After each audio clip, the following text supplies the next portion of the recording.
Bonjour, aujourd'hui 20 000 sous les mers de Jules Verne, deuxième partie, chapitre 13, la banquise. Le Nautilus avait repris son imperturbable direction vers le sud. Il suivait le 50e méridien avec une vitesse considérable. Voulait-il donc atteindre le pôle? Je ne le pensais pas, car jusqu'ici toutes les tentatives pour s'élever jusqu'à ce point du globe avaient échoué.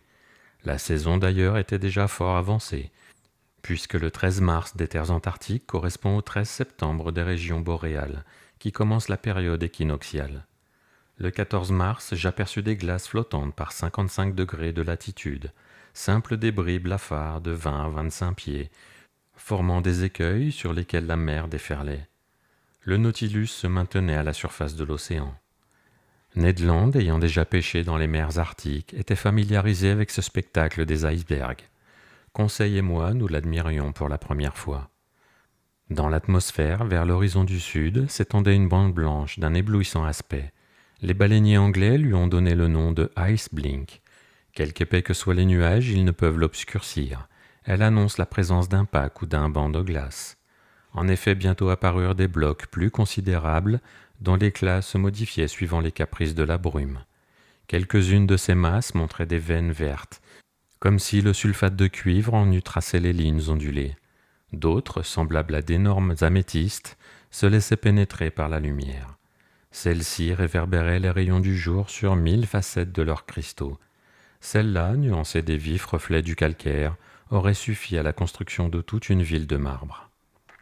Plus nous descendions au sud, plus ces îles flottantes gagnaient en nombre et en importance. Les oiseaux polaires y nichaient par milliers. C'étaient des pétrels, des damiers, des puffins, qui nous assourdissaient de leurs cris. Quelques-uns, prenant le Nautilus pour le cadavre d'une baleine, venaient s'y reposer et piquaient de coups de bec sa tôle sonore. Pendant cette navigation au milieu des glaces, le capitaine Nemo se tint souvent sur la plate-forme. Il observait avec attention ces parages abandonnés. Je voyais son calme regard s'animer parfois. Se disait-il que dans ces mers polaires, interdites à l'homme, il était là chez lui, maître de ces infranchissables espaces? Peut-être, mais il ne parlait pas. Il restait immobile, ne revenant à lui que lorsque ses instincts de manœuvrier reprenaient le dessus. Dirigeant alors son Nautilus avec une adresse consommée, il évitait habilement le choc de ces masses dont quelques-unes mesuraient une longueur de plusieurs miles sur une hauteur qui variait de 70 à 80 mètres. Souvent l'horizon paraissait entièrement fermé. À la hauteur du 60e degré de latitude, toute passe avait disparu. Mais le capitaine Nemo, cherchant avec soin, trouvait bientôt quelque étroite ouverture par laquelle il se glissait audacieusement, sachant bien, cependant, qu'elle se refermerait derrière lui. Ce fut ainsi que le Nautilus, guidé par cette main habile, dépassa toutes ces glaces, classées, suivant leur forme ou leur grandeur, avec une précision qui enchantait Conseil. Iceberg ou montagne, icefield ou champ uni et sans limite, drive ice ou glace flottante, pack ou champ brisé, nommés palch quand ils sont circulaires, et stream lorsqu'ils sont faits de morceaux allongés. La température était assez basse. Le thermomètre, exposé à l'air extérieur, marquait 2 à 3 degrés au-dessous de zéro, mais nous étions chaudement habillés de fourrures, dont les phoques ou les ours marins avaient fait les frais. L'intérieur du Nautilus, régulièrement chauffé par ses appareils électriques, défiait les froids les plus intenses. D'ailleurs, il lui eût suffi de s'enfoncer à quelques mètres au-dessous des flots pour y trouver une température supportable. 2 mois plus tôt, nous aurions joui sous cette latitude d'un jour perpétuel. Mais déjà la nuit se faisait pendant 3 ou 4 heures, et plus tard, elle devait jeter 6 mois d'ombre sur ces régions circumpolaires. Le 15 mars, la latitude des îles New Shetland et des Orkney du Sud fut dépassée. Le capitaine m'apprit qu'autrefois de nombreuses tribus de phoques habitaient ces terres. Mais les baleiniers anglais et américains, dans leur rage de destruction, massacrant les adultes et les femelles pleines, là où existait l'animation de la vie, avaient laissé après eux le silence de la mort. Le 16 mars, vers 8 heures du matin, le Nautilus, suivant le 55e méridien, coupa le cercle polaire antarctique. Les glaces nous entouraient de toutes parts et fermaient l'horizon. Cependant, le capitaine Nemo marchait de passe en passe et s'élevait toujours. « Mais où va-t-il » demandai-je. « Devant lui, » répondit Conseil. « Après tout, lorsqu'il ne pourra pas aller plus loin, il s'arrêtera. »« Je n'en jurerai pas, répondis-je. et pour être franc, j'avouerai que cette excursion aventureuse ne me déplaisait point. À quel degré m'émerveillaient les beautés de ces régions nouvelles, je ne saurais l'exprimer. Les glaces prenaient des attitudes superbes. Ici, leur ensemble formait une ville orientale, avec ses minarets et ses mosquées innombrables. Là, une cité écroulée comme jetée à terre par une convulsion du sol. Aspect incessamment varié par les obliques rayons du soleil, ou perdu dans les brumes grises au milieu des ouragans de neige. Puis de toutes parts des détonations, des éboulements, de grandes culbutes d'iceberg, qui changeaient le décor comme le paysage d'un diaporama. Lorsque le Nautilus était immergé au moment où se rompaient ses équilibres, le bruit se propageait sous les eaux avec une effrayante intensité, et la chute de ses masses créait de redoutables remous jusque dans les couches profondes de l'océan. Le Nautilus roulait et tanguait alors comme un navire abandonné à la furie des éléments. Souvent, ne voyant plus aucune issue, je pensais que nous étions définitivement prisonniers. Mais l'instinct le guidant, sur le plus léger indice, le capitaine Nemo découvrait des passes nouvelles. Il ne se trompait jamais en observant les minces filets d'eau bleuâtre qui sillonnaient les icefields. Aussi ne mettais-je pas en doute qu'il n'eût aventuré déjà le Nautilus au milieu des mers antarctiques. Cependant, dans la journée du 16 mars, les champs de glace nous barrèrent absolument la route. Ce n'était pas encore la banquise, mais de vastes icefields cimentés par le froid. Cet obstacle ne pouvait arrêter le capitaine Nemo, et il se lança contre l'icefield avec une effroyable violence. Le Nautilus entrait comme un coin dans cette masse friable et la divisait avec des craquements terribles. C'était l'antique bélier poussé par une puissance infinie. Et les débris de glace, haut projetés, retombaient en grêle autour de nous. Par sa seule force d'impulsion, notre appareil se creusait un chenal. Quelquefois, emporté par son élan, il montait sur le champ de glace et l'écrasait de son poids, ou par instant, enfourné sous l'icefield, il le divisait par un simple mouvement de langage qui produisait de larges déchirures. Pendant ces journées, de violents grains nous assaillirent. Par certaines brumes épaisses, on ne se fût pas vu d'une extrémité de la plateforme à l'autre. Le vent sautait brusquement à tous les points du compas. La neige s'accumulait en couches si dures qu'il fallait la briser à coups de pic. Rien qu'à la température de 5 degrés au-dessous de zéro, toutes les parties extérieures du Nautilus se recouvraient de glace. Un gréement n'aurait pu se manœuvrer, car tous les garants eussent été engagés dans la gorge des poulies.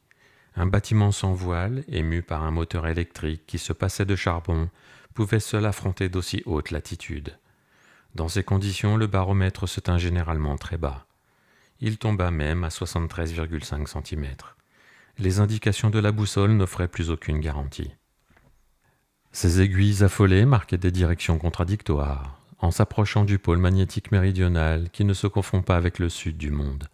En effet, suivant Hansten, ce pôle est situé à peu près par 70 degrés de latitude et 130 degrés de longitude, et d'après les observations de Duperrey, par 135 degrés de longitude et 70 degrés 30 minutes de latitude. Il fallait faire alors des observations nombreuses sur les compas transportés à différentes parties du navire et prendre une moyenne. Mais souvent, on s'en rapportait à l'estime pour relever la route parcourue, méthode peu satisfaisante au milieu de ces passes sinueuses dont les points de repère changent incessamment. Enfin, le 18 mars, après 20 assauts inutiles, le Nautilus se vit définitivement rayé. Ce n'était plus ni les streams, ni les palchs, ni les icefields, mais une interminable et immobile barrière formée de montagnes soudées entre elles. « La banquise, me dit le Canadien. » Je compris que pour Ned Land, comme pour tous les navigateurs qui nous avaient précédés, c'était l'infranchissable obstacle. Le soleil ayant un instant paru vers midi, le capitaine Nemo obtint une observation assez exacte qui donnait notre situation par 51 degrés 30 minutes de longitude et 67 degrés 39 minutes de latitude méridionale.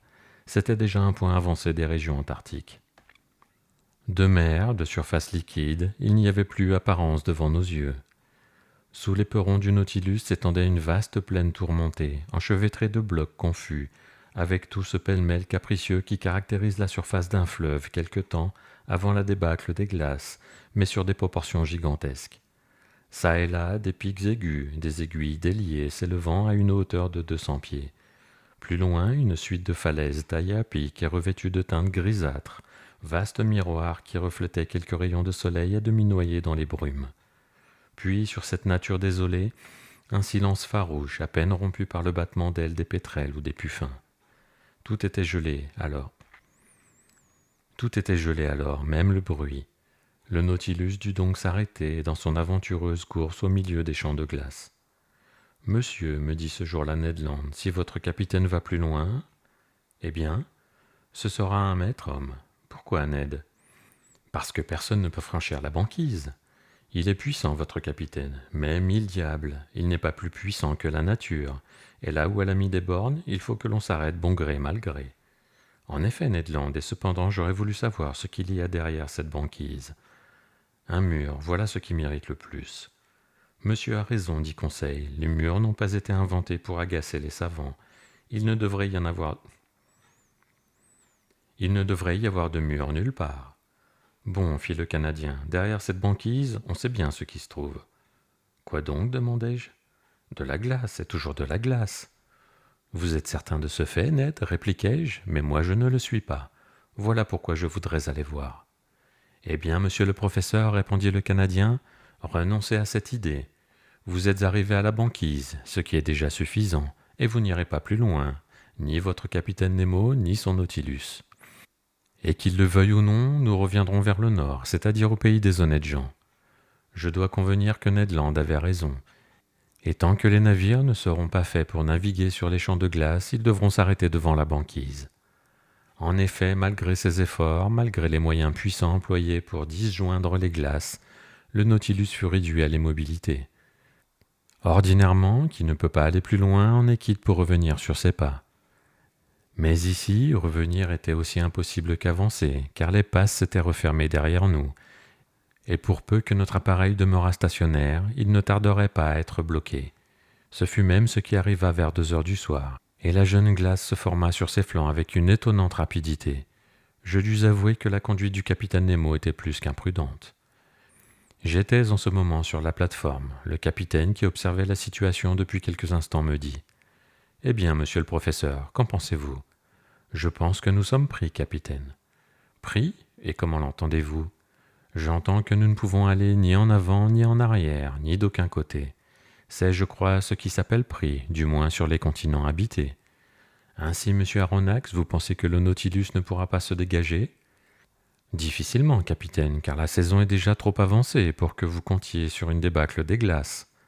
Ah, monsieur le professeur, répondit le capitaine Nemo d'un ton ironique, vous serez toujours le même. Vous ne voyez qu'empêchements et obstacles. Moi, je vous affirme que non seulement le Nautilus se dégagera, mais qu'il ira plus loin encore. Plus loin au sud, demandai-je en regardant le capitaine. Oui, monsieur, il ira au pôle. Au pôle, m'écriai-je, ne pouvant retenir un mouvement d'incrédulité. Oui, répondit froidement le capitaine, au pôle antarctique, à ce point inconnu où se croisent tous les méridiens du globe. Vous savez si je fais du Nautilus ce que je veux. Oui, je savais cet homme audacieux jusqu'à la témérité. Mais vaincre ces obstacles qui hérissaient le pôle sud, plus inaccessible que ce pôle nord non encore atteint par les plus hardis navigateurs, n'était-ce pas une entreprise absolument insensée et que seul l'esprit d'un fou pouvait concevoir ? Il me vint alors l'idée de demander au capitaine Nemo s'il avait déjà découvert ce pôle que n'avait jamais foulé le pied d'une créature humaine. « Non, monsieur, me répondit-il, et nous le découvrirons ensemble. Là où d'autres ont échoué, je n'échouerai pas. Jamais je n'ai promené mon Nautilus aussi loin sur les mers australes. Mais je vous le répète, il ira plus loin encore. »« Je veux vous croire, capitaine, repris-je d'un ton un peu ironique. Je vous crois, allons, en avant. Il n'y a pas d'obstacle pour nous. Brisons cette banquise, faisons-la sauter, et si elle résiste, donnons des ailes au Nautilus, afin qu'il puisse passer par-dessus. »« Par-dessus, monsieur le professeur, répondit tranquillement le capitaine Nemo. Non point par-dessus, mais par-dessous. Par-dessous, m'écriai-je. Une subite révélation des projets du capitaine venait d'illuminer mon esprit. J'avais compris. Les merveilleuses qualités du Nautilus allaient le servir encore dans cette surhumaine entreprise. « Je vois que nous commençons à nous entendre, monsieur le professeur, me dit le capitaine, souriant à demi. Vous entrevoyez déjà la possibilité, moi je dirais le succès, de cette tentative. Ce qui est impraticable avec un navire ordinaire devient facile au Nautilus. Si un continent émerge au pôle, il s'arrêtera devant ce continent. Mais si au contraire c'est la mer libre qui le baigne, il ira au pôle même. En effet, dis-je, entraîné par le raisonnement du capitaine, Si la surface de la mer est solidifiée par les glaces, ses couches inférieures sont libres. Par cette raison providentielle qui a placé à un degré supérieur à celui de la congélation le maximum de densité de l'eau de mer. Et si je ne me trompe, la partie immergée de cette banquise est à la partie émergente comme 4 est à 1. À peu près, monsieur le professeur. Pour un pied que les icebergs ont au-dessus de la mer, ils en ont 3 au-dessous. Or, puisque ces montagnes de glace ne dépassent pas une hauteur de 100 mètres, elles ne s'enfoncent que de 300. Or, qu'est-ce que 300 mètres pour le Nautilus? Rien, monsieur. Il pourrait même aller chercher une profondeur plus grande, cette température uniforme des eaux marines, et là nous braverons impunément les 30 ou 40 degrés de froid de la surface. Juste, monsieur, très juste, répondis-je en m'animant. La seule difficulté, reprit le capitaine Nemo, sera de rester plusieurs jours immergés sans renouveler notre provision d'air. N'est-ce que cela, répliquai-je? Le Nautilus a de vastes réservoirs, nous les remplirons et ils nous fourniront tout l'oxygène dont nous aurons besoin. Bien imaginé, monsieur Aronnax, répondit en souriant le capitaine. Mais ne voulant pas que vous puissiez m'accuser de témérité, je vous soumets d'avance toutes mes objections. En avez-vous encore? Une seule. Il est possible, si la mer existe au pôle sud, que cette mer soit entièrement prise, et par conséquent que nous ne puissions revenir à la surface.